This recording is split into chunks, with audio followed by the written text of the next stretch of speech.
Jean de Saint-Sanson, Épithalame, chant d'amour. 1. Au lecteur. Mon frère, qui que vous soyez, si cet ouvrage vient à tomber en vos mains, ne vous étonnez pas de ce que vous y verrez, si son titre vous porte à le lire, comme il est probable que cela arrive.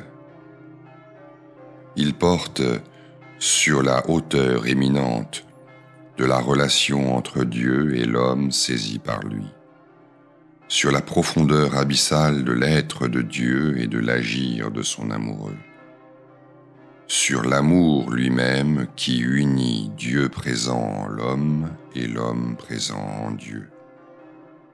Il n'est fait pour personne, sinon pour celui que cela touche du fait qu'il en est devenu amour. Vous pouvez laisser ce que vous ne comprenez pas dans ce traité tel qu'il est, puisqu'il est fait dans le but énoncé ci-dessus, avec la connaissance que j'avais avant de le faire, des exigences de ce sujet en raison de sa hauteur tout à fait éminente.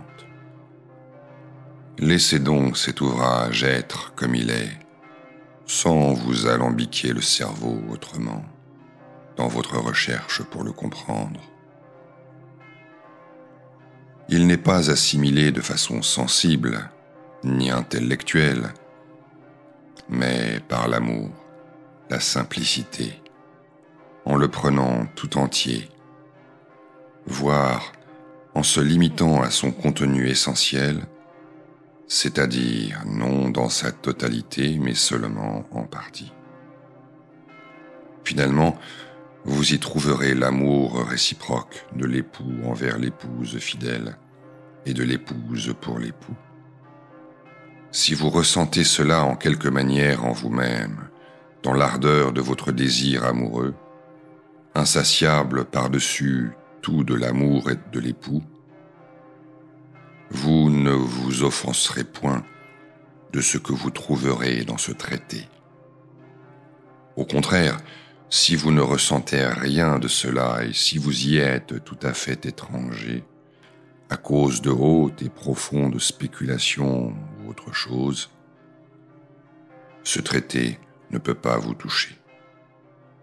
Vous pourrez néanmoins vous démettre profondément de vous-même en vous abaissant avec humilité jusqu'au désir et à la curiosité du commun des hommes pour finalement le trouver bon, en laissant votre raison vous y contraindre doucement.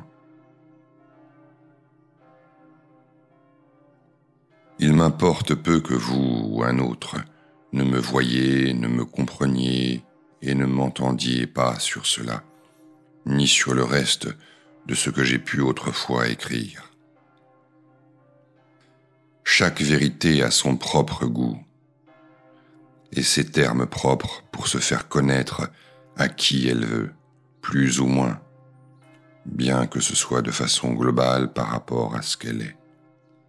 Cela se vérifie aussi bien chez celui qui la connaît de par lui-même que chez ses semblables qui en ont connaissance.